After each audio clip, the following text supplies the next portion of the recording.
Yo, gamer, Name here and welcome back to another Tekken 8 YouTube video. Now, first things first is I want to apologize as well for my content. Firstly, I have been hella busy, like work is driving me nuts, right? So it's just difficult to balance the whole content creation thing with work. So guys, I apologize, but we have Lies of P dropping on Wednesday. I'm waiting for Game Pass. It's already out for those who pre-ordered, deluxe edition, all that stuff.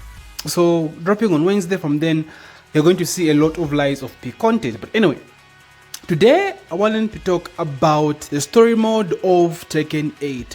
Will the Tekken 8 story mode evolve and develop? Now, the reason why I want to talk about story mode specifically today is MK1 is out. Mortal Kombat 1 is out and it's gotten some praise of how good the story mode is. As expected, the MK storyline has always been good. Okay, so now the question is, will the Tekken 8 story deliver as good as the MK1 story mode? So let's talk about it. Okay, so firstly, I want to talk about Street Fighter 6 as well, because I haven't really heard much about Street Fighter 6 in terms of story. But I do hear a lot about the world tour. I actually haven't dived deep into Street Fighter 6, so I'm not sure if the SF6 story is also as good as the MK1 story, but that's neither here and there. I sort of thought I would compare it with, MK1 as well in Tekken 8. So I firstly want to start with the bios we've been receiving of the characters, right? Because we can tell from Tekken 4, Tekken 3, Tekken 4 really had the meat and potatoes, right? The in-depth, the core of the story mode of Tekken. Everybody thinks of Tekken 3 up to 4, maybe Tekken 3 up to 5 as well, right? That's why the story mode really hit for most of the characters. That's why they hit that high level they picked in those Tekken games. But ever since Tekken 5, the story has just seemed to be going down a slope. Granted, I would say the Tekken 7 storyline is better than Tekken 6 storyline overall, but still both those storylines were like hella mid, right? So now, where does this put Tekken 8, right, compared to the previous Tekken 7? Is it going to deliver? So going back to the character bios, I want to talk about especially the recently received, the recent character bios of the recently reviewed characters, Shaheen, Leo. So now with most of these characters, it just seems as though they're sticking with the same characters, but like not giving much development, in terms of lore and storyline for these particular characters. Now, granted, we haven't yet seen their ending videos. I don't know how the Tekken 8 story format will be for these characters, but we haven't yet seen the ending video, so I don't know if the character bios means the same as like the ending videos we receive in Tekken 8. But from the character bios, most of these bios are not really character development. I think the only character development I can say so far is Kuma, right? The whole thing of him fighting for his master, he dons the freaking karate top. He looks sick. Kuma looks sick, right? Everyone is touched by his storyline. So that's what Tekken 8 means, right? Almost everyone was talking about Kuma. Kuma was a standout character in terms of lore amongst all these characters released in terms of bios, right? Leo's storyline doesn't seem to have evolved from like Tekken 6, Tekken Tag, because Tekken Tag gave Leo some good lore, right? She goes searching for what happened to her mother or his mother or their mother, right? He gets the information on the train. So that ending was really, really good. Gave so much depth to Leo's character in terms of lore. But like the Tekken 8 bio, the Tekken 8 description for his or their storyline still says the same thing.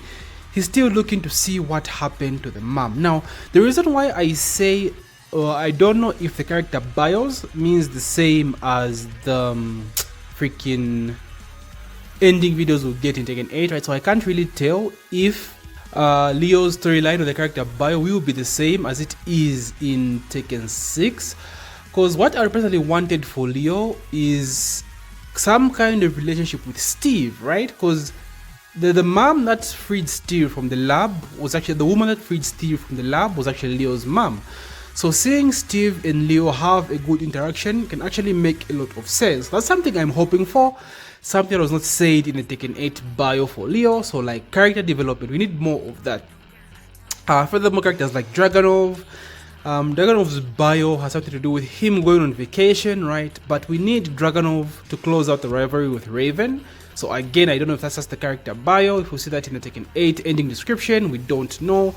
But like, it seems as though these side characters in Tekken don't have a comprehensive storyline as good as characters in Mortal Kombat 1 or MK storyline in general. Because the MK storyline involves every single character in the story, right? Which makes that game really, really good. You play different chapters for different characters, but in the same storyline as a whole. But like Tekken 8, they focus more on like the Mishima family and the characters involved with the Mishima. Then the other characters are kind of like sidetracked, right? They're just like throwaway characters. So I really hope Tekken 8 does something different and involves a whole bunch of characters in the main storyline. And from what we saw so far, I think we saw Xiaoyu getting involved, we saw Nina, we saw Claudio, Lars of course, and the whole group with Jin, Alisa, Lee. So they have like the mainstay characters, like the main cast of characters that are involved in the lore. Then we have these side characters. I just don't like that about Tekken, honestly. Like, it pisses me off to some extent, right? I want to see everyone involved in some way. But even if that's not the case, it would be good if most of these character storylines are flashed out. I think Yoshibitsu's bio was really, really good. I don't seem to remember it that much. She's taken 8 bio, but something to do with the cursed sword, maybe finding out, the history on the sword. I'm not sure, but like, that's what we need, like more lore, more depth to the character's lore.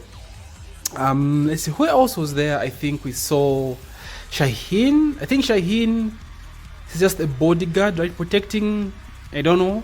Like, he doesn't want the same that happened to his friend happen to the same man he's protecting. I might be mistaken on the bio, but again, Shaheen has something to do with Kazuya as well. So how are you going to involve all these characters to make the lore actually good? So that's something I'm kind of curious of. Honestly, I'm not expecting much from the storyline, considering where we're coming from, but I really hope it will be good. It will be good. And lastly, I want to talk about the phrase we saw in the last trailer we got. A new Tekken Saga begins. Like, now this can mean so much, right? It can mean so much. Either Kazuya's dying, right, or like the end of the Shima arc. They might release a new character, maybe like Jin's daughter, or a time skip, maybe Jin's daughter, or maybe Heihachi's new daughter. I hear the name is Reina, wink wink. So it might involve, Heihachi's new daughter, maybe like a new beginning, something away from the Mishimas about. So is where my mind is at when I read that phrase, the new Tekken Saga begins.